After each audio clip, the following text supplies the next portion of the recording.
बिस्मिल्लाहिर्रहमानिर्रहीम। कश्मीर ऑफिशियल के तमाम देखने और सुनने वालों को महब्बतों भरा सलाम कबूल हो।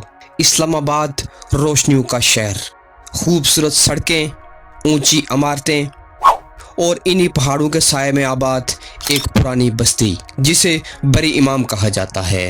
ये एक ऐसी जगह है जहाँ लोग सुकून ढूंढने आते हैं, जहाँ दुआ के लिए हाथ उठते हैं, जहाँ गरीब लोग अपनी छोटी छोटी दुनिया बसा कर जीते थे।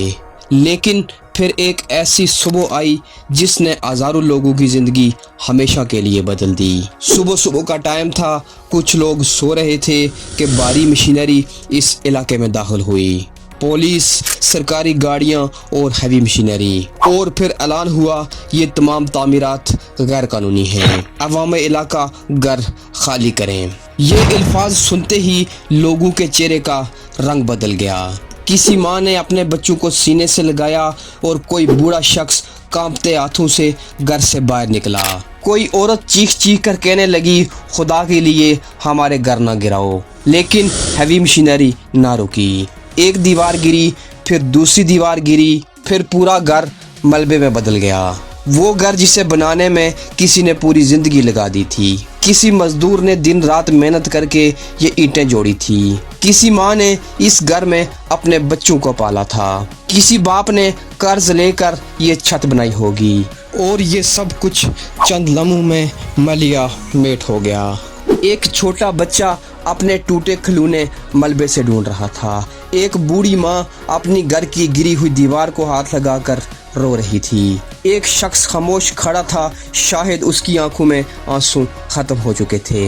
ये सब कुछ देखने के बाद बरी इमाम के लोगों ने एहतजाज शुरू किया। लोग सड़कों पर निकल आए, चीखें बुलंद हुई, हमें इंसाफ दो, हम कहाँ जाएं।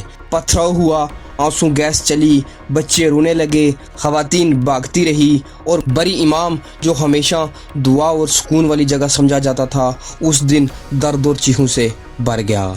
इन सब चीखों पुकार के बावजूद ऑपरेशन जारी रहा। कई खानदान आज भी खुले आसमान तले हैं। किसी के पास बिस्तर नहीं तो किसी के पास खाना नहीं और किसी के पास घर नाम की चीज नहीं। जब बच्चे अपनी माँ से पूछते होंगे, अम्मी हमारा घर किधर गया, हमारा घर कब बनेगा, तो शायद माँ के पास कोई जवाब नहीं होगा। लेकिन सवाल ये है कि अगर ये लोग गलत थे तो इनको यहाँ जगह किसने दी? इतने साल खामोशी क्यों थी? जब ये मकान बन रहे थे उस वक्त कानून किधर था? आज अगर कानून ज़रूरी है तो क्या इंसानियत ज़रूरी नहीं है? क्या हम मुसलमान हैं जो लोगों को बेघर कर रहे हैं? उनके घरों का मुतबादल बंदोबस्त हमने क्यों नहीं किया?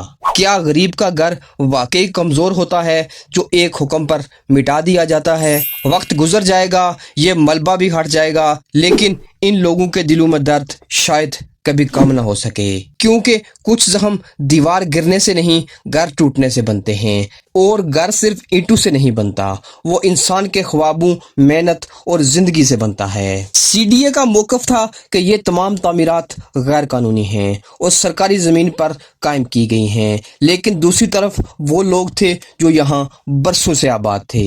आम आवाम का भी यही ख्याल है कि सीडीए को पहले इन लोगों की मुतबादल जगह का बंदोबस्त करना चाहिए था ताकि लोगों को परेशानी ना होती। दोस्तों, वक्त गुजर जाएगा, लेकिन जिसने बरी इमाम की नगरी वालों को सताया उसका हश्र भी बहुत बुरा होगा। दोस्तों, आज की वीडियो इसी पर ख़त्म करते हैं। अगर आपको ये हमारी वीडियो अच्छी लगे तो वीडियो को लाइक ज़रूर कीजिएगा। हम इस तरह की मज़ीद खूबसूरत वीडियो लेकर आपकी खिदमत में हाज़िर होंगे। तब तक मुझे इजाज़त दीजिए। अल्लाह हाफिज़।